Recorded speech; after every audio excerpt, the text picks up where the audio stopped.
करेंगे प्रश्न नंबर 14। निम्नलिखित लेन देनों के आधार पर लेखांकन समीकरण बनाइए। पहला लेन देन, नगद से व्यापार प्रारंभ किया, ₹4 लाख। दूसरा, उधार माल खरीदा, ₹2 लाख। तीसरा, फर्नीचर नगद खरीदा, ₹1,70,000। चौथा, निजी उपयोग के लिए नकद निकाला, 35,000। पांचवा, नगद माल बेचा, लागत 1,70,000, मूल्य 2,80,000।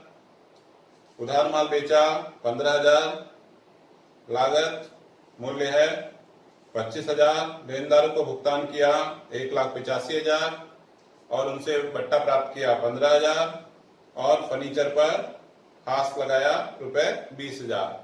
तो आइए हल करते हैं हम प्रश्न नंबर 14। सबसे पहले अपना लेखांकन समीकरण लिख लेंगे, जो कि होता है एसेट्स बराबर लायबिलिटीज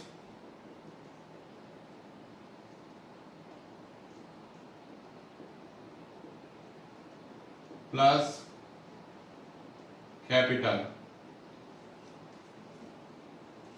इधर आ जाएंगी ट्रांजैक्शंस।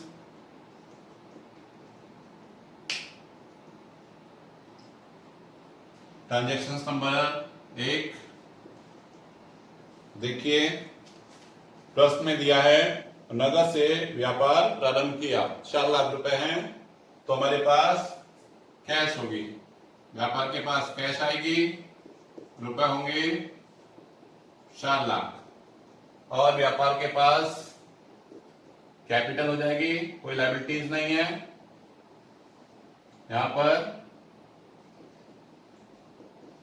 कैपिटल हो जाएगी व्यापार के पास 4 लाख की। अब उसके पश्चात सौदा नंबर 2, उधार माल खरीदा 2 लाख रुपए का। ट्रांजैक्शन नंबर 2 है, उधार माल खरीदा है हमने, तो जब माल खरीदेंगे तो हमारे पास स्टॉक बढ़ेगा।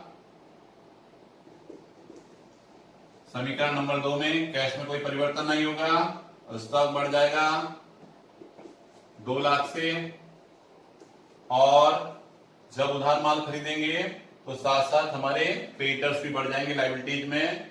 इधर हमारे क्रेडिटर्स हो जाएंगे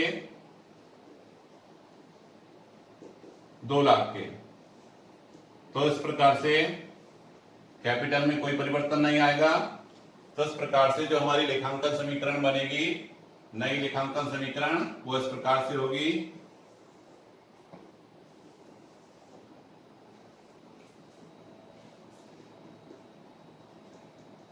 न्यू इक्वेशन,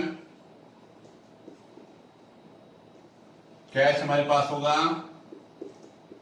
4 लाख का नई समीकरण के हिसाब से, स्टॉक होगा 2 लाख का। इधर क्रेडिटर्स हो जाएंगे 2 लाख के और कैपिटल हो जाएगी 4 लाख की। अब देखिए सौदा नंबर 3, ट्रांजैक्शन नंबर 3। प्रश्न में दिया है फर्नीचर खरीदा 1,70,000 का। तो जब हम फर्नीचर खरीदेंगे तो फर्नीचर हो जाएगा हमारा। फर्नीचर खरीदेंगे तो नगद भुगतान करना पड़ेगा 1,70,000 का। तो कैश में से 1,70,000 कम होंगे, स्टॉक में कोई परिवर्तन नहीं होगा और फर्नीचर हमारे पास आ जाएगा 1,70,000 का फर्नीचर हमारे पास आ जाएगा। यहां 0 लगा देंगे, 0 0।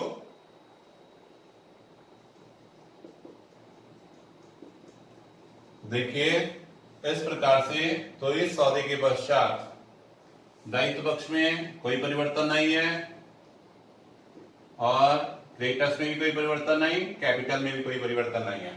तो इस प्रकार से तीसरे ट्रांजैक्शंस के बाद जो हमारा समीकरण बन जाएगा नया समीकरण वो किस प्रकार से होगा, न्यू इक्वेशन।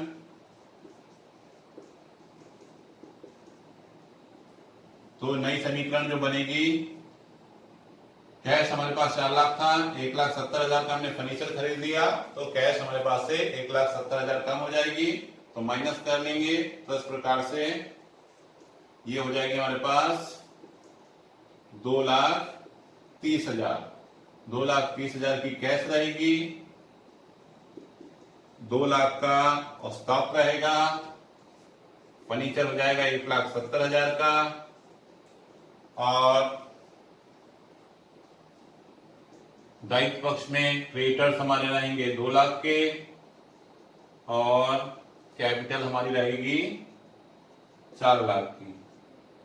यानी संपत्ति खरीद रहे हैं तो उसका जो है दायित्व पक्ष में कोई प्रभाव नहीं पड़ेगा नगद संपत्ति खरीदने पर। अब उसके पश्चात सौदा नंबर 4, ट्रांजेक्शन नंबर 4। तो देखिए सौदा नंबर 4, निजी उपयोग के लिए नकद निकाला 35,000 रुपए।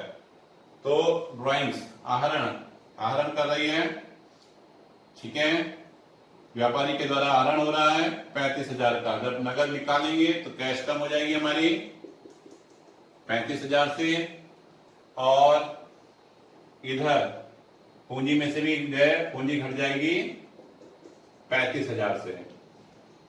यहां कोई परिवर्तन नहीं है, और स्टॉक में कोई परिवर्तन नहीं है, और फर्नीचर में कोई परिवर्तन नहीं है। तो देखिए सौदा नंबर 4 के बाद ट्रांजेक्शन नंबर 4 के पश्चात हमारा जो समीकरण बनेगा, कैश हमारे पास 2,30,000 की थी, 35,000 और कम हो जाएगी, तो ये बन जाएगी 1,95,000 की। तो स्टॉक में कोई परिवर्तन नहीं है, तो स्टॉक होगा 2 लाख का, फर्नीचर हमारा 1,70,000 का ही है,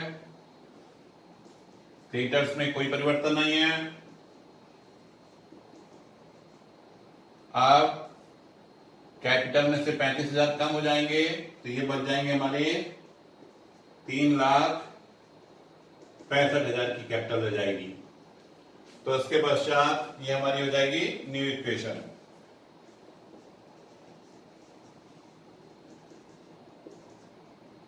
उसके पश्चात सौदा नंबर 5, ट्रांजेक्शन नंबर 5, नगद माल बेचा, लागत है 1,70,000, मूल्य है 2,80,000, बिक्री मूल्य है 2,80,000। तो देखिए नकद जब हम माल बेचेंगे तो कैश हमारे पास आ रही है 2,80,000, और माल हमारे पास से जाएगा 1,70,000 का। तो देखिए 1,70,000 का माल 2,80,000 में हम बेच रहे हैं, तो इस प्रकार से प्रॉफिट होगा हमको 2,80,000 में से 1,70,000 माइनस कर लीजिए, तो जो है 1,10,000, तो प्रॉफिट हो जाएगा 1,10,000। तो लाभ की राशि 1,10,000 कैपिटल में जोड़ी जाएगी। तो इस प्रकार से परिवर्तन के पश्चात यहां पर कोई परिवर्तन नहीं है, क्रेडिटर्स में कोई परिवर्तन नहीं है, तो इसके पश्चात हमारी जो इक्वेशन बनेगी, न्यू इक्वेशन,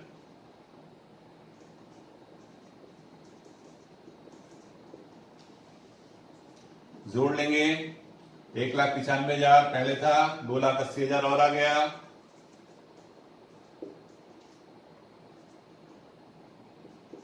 तो कैश हो जाएगी 4,75,000। फिर स्टॉक 2 लाख का था, 1,70,000 लागत का माल हमने बेच दिया, तो स्टॉक हो जाएगा हमारे पास 30,000। फर्नीचर में कोई परिवर्तन नहीं है, ये हो जाएगा 1,70,000 का, और क्रेडिटर्स हमारे रहेंगे 2 लाख के, और कैपिटल अब हमारी बढ़कर हो जाएगी 4,75,000 की। तो इस प्रकार से न्यू इक्वेशन हमारी बन जाएगी। अब इसके पश्चात सौदा नंबर है 6, ट्रांजैक्शन नंबर 6। उधार माल बेचा 15,000, मूल्य विक्रय मूल्य है 25,000, लागत 15,000 की है। तो उधार माल जब हम बेचेंगे, माल जाएगा हमारा 15,000 का, और देनदार हमारे हो जाएंगे डेबिटर्स। देनदार हो जाएंगे यहां पर 25,000 के।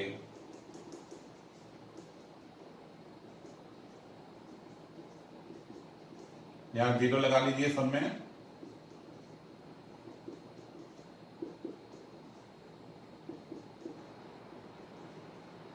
तो देनदार डेब्टर्स अब हो गए हमारे 25,000 के। 15,000 का माल 25,000 में हम बेच रहे हैं, तो 10,000 रुपये क्या हो रहा है, प्रॉफिट हो रहा है, लाभ होगा। लाभ को पूंजी में जोड़ देंगे, 10,000 प्रॉफिट प्लस करेंगे।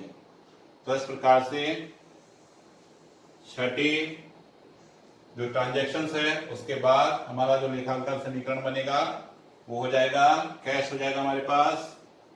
नई इक्वेशन लिख लीजिए, कैश हो जाएगा 4,75,000 का।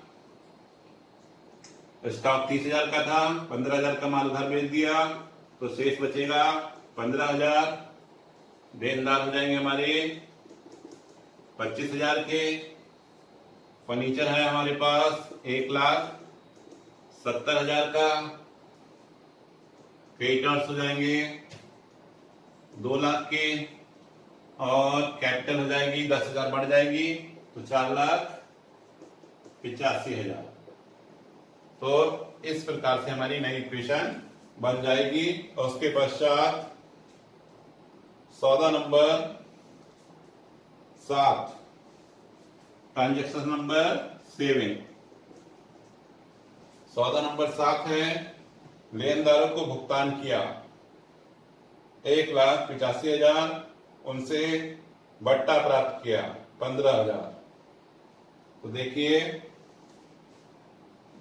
लेनदारों को नगद दे रहे हैं 1,85,000, तो कैश जो है, कैश में से कम होगा 1,85,000, और लेनदारों में से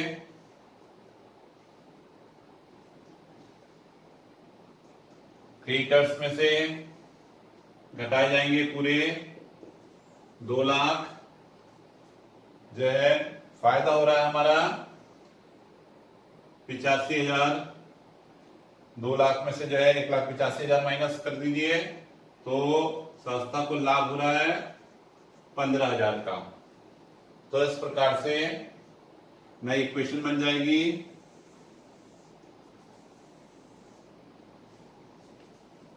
न्यू इक्वेशन,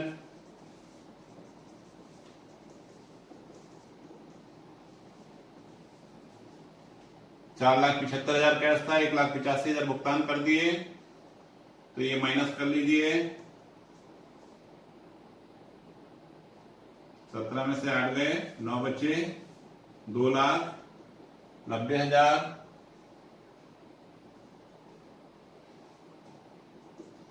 स्टॉक हमारे पास रह जाएगा 15,000 का। देनदार रहेंगे 25,000 के। फर्नीचर होगा 1,70,000 का, और क्रेडिटर्स हमारे हो जाएंगे अब 0। पूरा पेमेंट क्रेडिटर्स को हो गया, और कैपिटल हो जाएगी 5 लाख। और उसके पश्चात 8वां सौदा है, फर्नीचर पर हाश लगाया। तो फर्नीचर पर हाश डेप्रिसिएशन है, ट्रांजैक्शन नंबर 8। तो संपत्ति पर हाश लगा रहे हैं, फर्नीचर पर हाश लगा रहे हैं, तो डेप्रिसिएशन लगाने पर कैश में कोई परिवर्तन नहीं है, स्टॉक में कोई परिवर्तन नहीं है, देनदारों में कोई परिवर्तन नहीं है, फर्नीचर पर जो है परिवर्तन होगा, 20,000 रुपए का डेप्रिसिएशन लगेगा और इधर पूंजी में से भी 20,000 रुपए घटाए जाएंगे। तो इस प्रकार से हमारा जो है इक्वेशन बन जाएगा।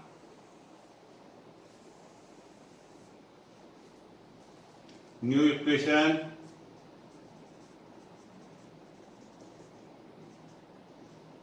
कैश हो जाएगी 2,90,000 की,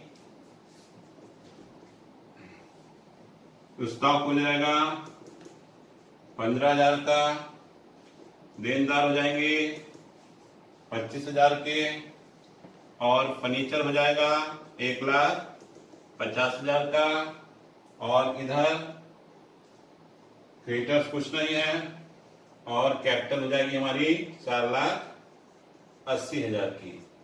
तो इस प्रकार से हमारी गैर न्यू इक्वेशन तैयार हो जाएगी, जिसमें हमारी जो लायबिलिटीज होगी 4,80,000 की और हमारी जो एसेट्स होगी वो भी होगी 4,80,000 की।